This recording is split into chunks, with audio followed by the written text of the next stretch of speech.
It's the EMI HI-Dynamic. Welcome to a bit of a memory fest for the EMI HI-Dynamic. The HI-Dynamic was a premium tape, but not particularly premium when it came out. When this arrived on the scene, there were cheap tapes and there were not cheap tapes, and this one was a not cheap tape, and it pushed itself quite well as being a highly dynamic tape, which by and large it was. As you know, because you've seen the previous video, this is a Born Again. It's just got it going, and you can see on here there is a picture where I've just shoved some foam in to actually get it to work. This is okay, but it turns out that it's a bit iffy on the other side, and I'm not sure whether that's because of the foam. So I've ordered up some felt pads to see if that's any better, which we'll try out later in a subsequent video. I thought this time we'd have a look at the trace. This is the Audacity Trace for this cassette, and you can see it looks pretty reasonable. There's a couple of issues, but I'll talk to them later.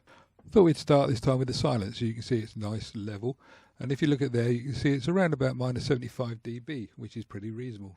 Going to get onto the Boof Ting thing next, but let's first of all have a little jingle.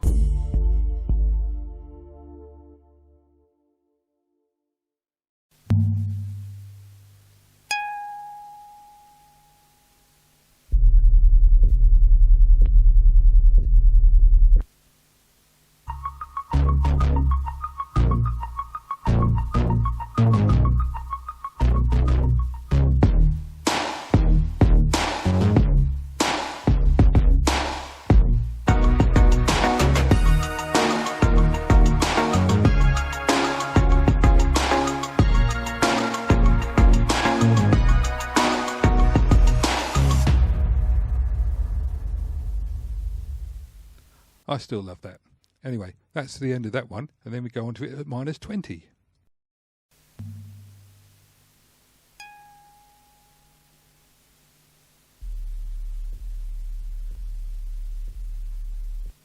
Where We Want to Go by Patricos, Dynamic and Clean.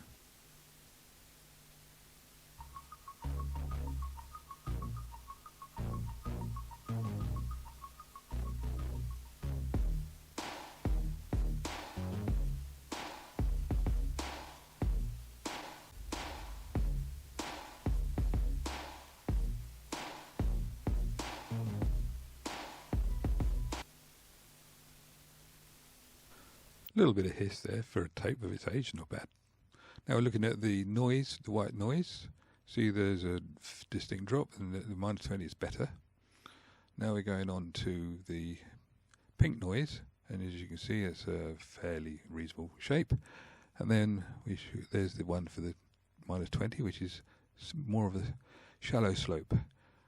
The 0 dB sweep. Now this has got a bit of a mess at the top end here, if you can see. Whereas the minus 20 is pretty reasonable completely.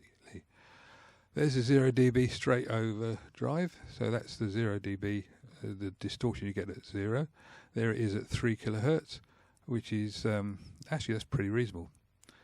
And there's the plus 6 dB, that's with the red fully displayed on my deck. That's the maximum you're going to get. That's actually fairly good.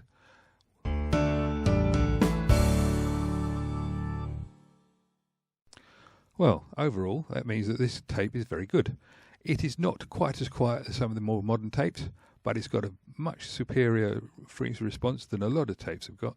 It is certainly not a Type 0. It is a Type 1 and a bit.